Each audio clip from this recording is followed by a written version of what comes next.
On the night of February 24, 1978, in Yuba County, California, 5 friends climbed into a cream-colored 1969 Mercury Montego.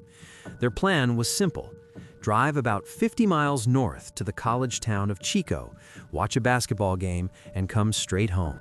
They were all in their 20s and early 30s, and they were known around town simply as the Boys.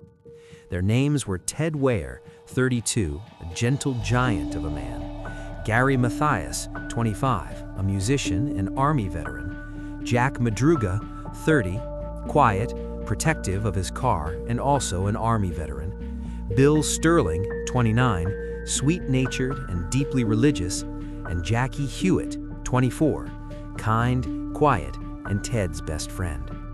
All 5 lived with intellectual disabilities, or in Gary's case, schizophrenia. They'd met through a local program that helped people with disabilities, and they played basketball together on a team called the Gateway Gators.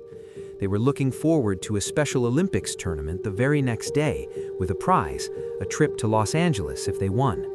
This was not a group that cut loose, vanished, or missed plans. They followed routines.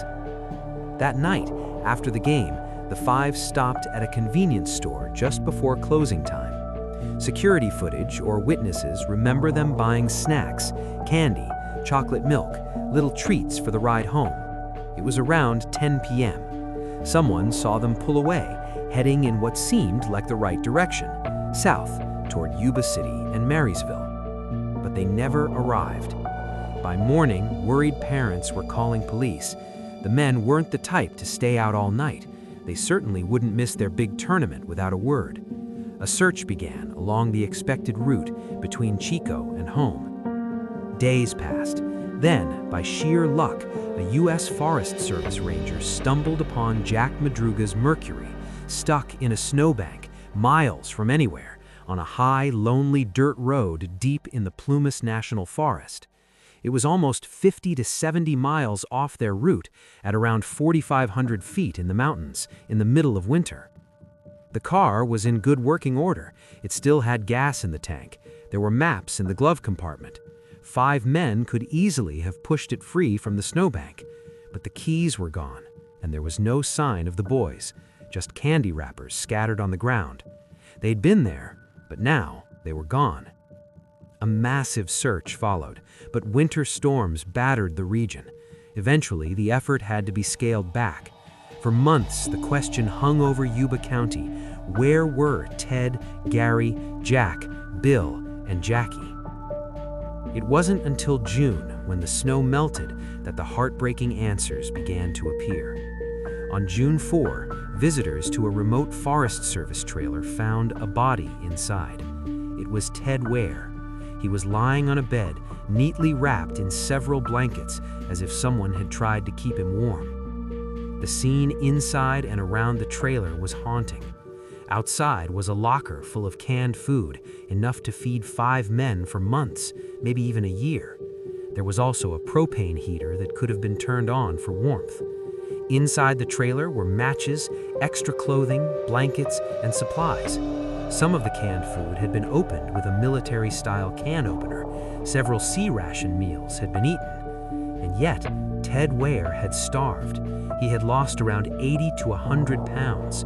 His feet were frozen, his body wasted away. He appeared to have survived there for weeks. Estimates range from about 4 to as many as 13 weeks before dying of exposure and starvation, literally in sight of everything he needed to live. Perhaps even more mysterious, Ted was missing his shoes, but investigators found Gary Mathias's shoes in the trailer. It strongly suggested that Gary had also been there long enough to take off his shoes before vanishing forever. In the weeks that followed, more tragic discoveries unfolded.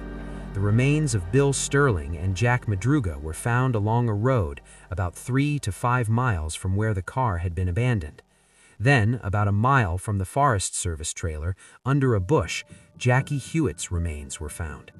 His father was the one who found only a few bones and some clothing, the saddest task any parent could ever face. Scavenging animals had scattered what was left. All 4 men died from exposure and hypothermia in that harsh, frozen landscape. But there was no trace of Gary Mathias. To this day, he has never been found.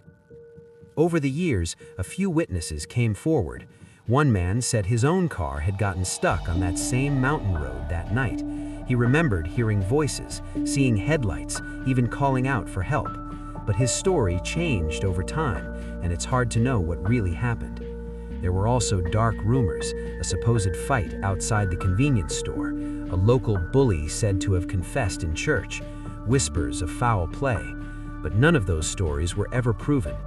Decades later, investigators still say there is no solid forensic evidence of a crime, and no independent witnesses who can say clearly what took the boys up that mountain road.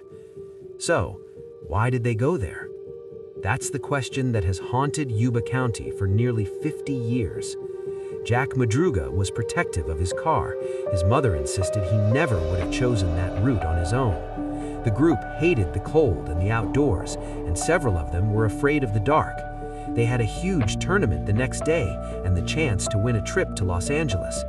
Everything about them said go straight home, sleep, get ready to play. And yet, for reasons no one has ever fully explained, 5 men drove deep into the Plumas National Forest in winter, abandoned a working car in light clothing, and walked into the snow. Some of them survived for weeks in a Forest Service trailer, surrounded by food and heat, only to freeze and starve, while one of their group vanished without a trace. Today, the case is open. The Yuba County Sheriff's Office still receives calls, mostly tips and speculation, but without new witnesses or DNA evidence, the truth remains buried under time and silence.